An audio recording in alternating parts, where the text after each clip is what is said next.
Estando com os discípulos no Monte das Oliveiras, Jesus ouviu deles a seguinte pergunta: Que sinal haverá da tua vinda e da consumação do século?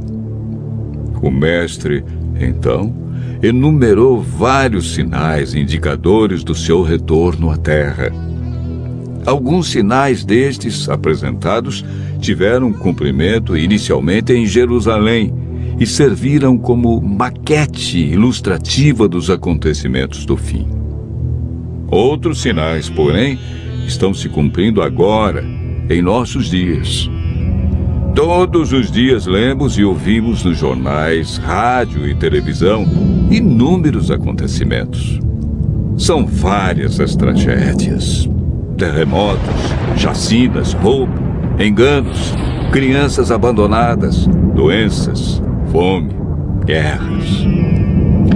O que diz a Bíblia sobre esses acontecimentos?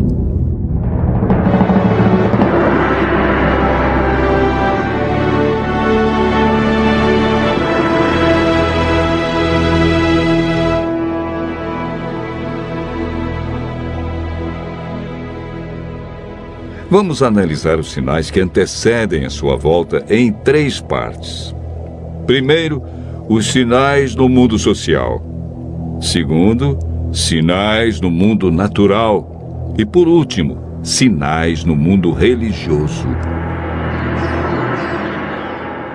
Os sinais no mundo social estão descritos em Mateus 24, versos 6, 7 e 10. Jesus profetizou que antes de sua volta, o mundo estaria envolvido em guerras, fome, nação contra nação, reino contra reino, traição e ódio entre as pessoas. Na segunda carta de Timóteo, capítulo 3, versos 1 a 5, nos fala de tempos difíceis. Desemprego, fome, pessoas egoístas, avarentas, pessoas blasfemando de Deus, filhos desobedientes à paz, homens sem domínio de si. Esses sinais no mundo social são provenientes da obra de Satanás e não de Deus. Na segunda parte do nosso estudo, falamos a respeito dos sinais no mundo natural. Mateus 24, versos 7 e 29, fala de sinais que estão acontecendo e que já aconteceram. No dia 19 de maio de 1780, o sol escureceu. Esse dia ficou conhecido como o Dia Escuro. Na região leste dos Estados Unidos, tão densas eram as trevas que as lamparinas foram acesas ao meio-dia. A lua, embora fosse cheia, negou-se a iluminar. A ciência não conseguiu explicar esse fato sobrenatural, mas a Bíblia o apresenta como um dos sinais que antecede a vinda de Cristo. Em 13 de novembro de 1833, ocorreu uma deslumbrante queda de estrela jamais vista. Esses sinais já se cumpriram uma vez, mas antes da vinda de Jesus se repetirão com maior intensidade.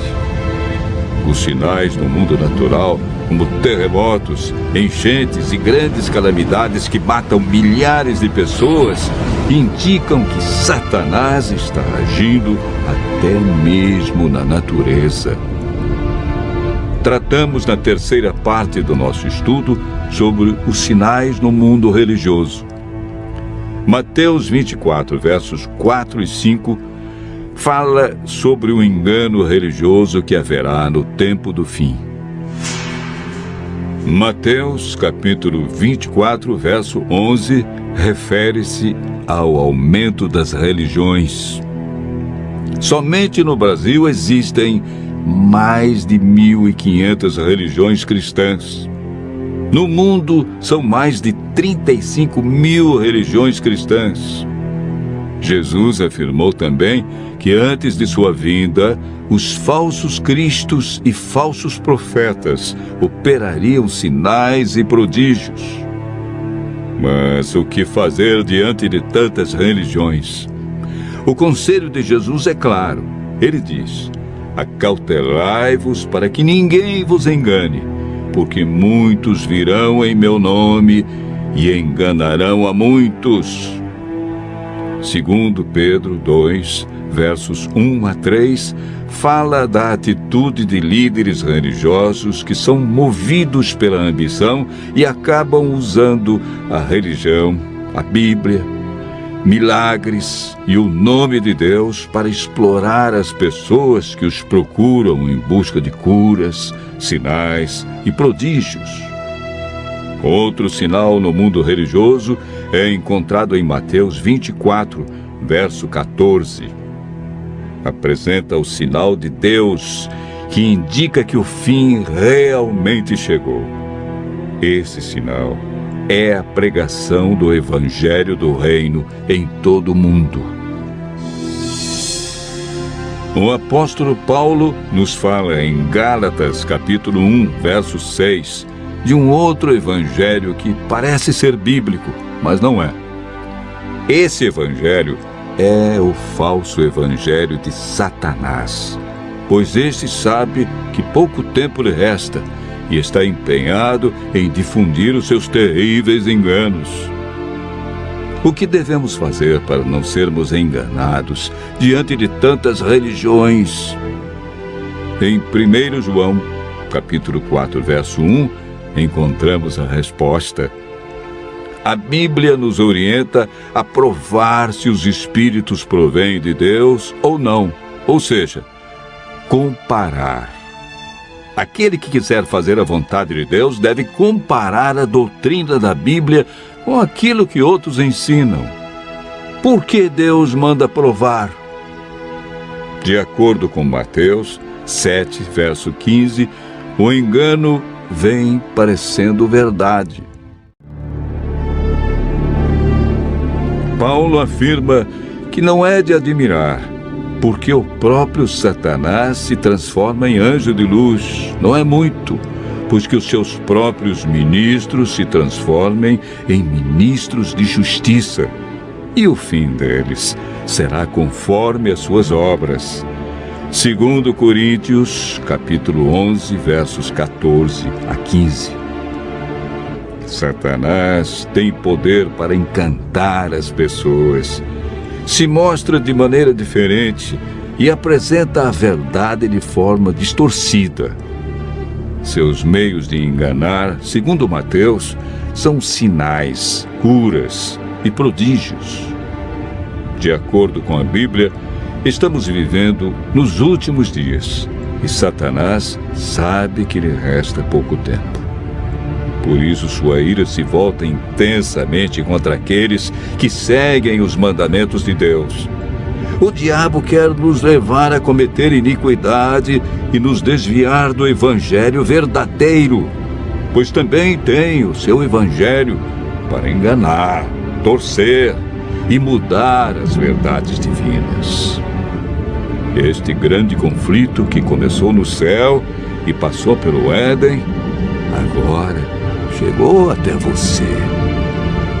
Quem vencerá em seu coração? Os enganos de Satanás ou a verdade de Jesus Cristo? Vimos que os sinais preditos por Cristo estão todos se cumprindo, indicando que em breve todo o mal do universo terá seu fim. O que está faltando para Jesus voltar? Primeiro motivo: o evangelho verdadeiro precisa ser levado a todo mundo. Segundo, Jesus está a cada dia dando mais oportunidades. Ele é paciente e espera uma decisão de cada um de nós ao lado da verdade. Lucas 21, verso 28, declara que, ao começarem estas coisas a suceder, exultai e erguei a vossa cabeça, porque a vossa redenção se aproxima. Continue ouvindo a voz de Deus. Em breve, vamos contemplar Jesus vindo sobre as nuvens do céu com poder e grande glória.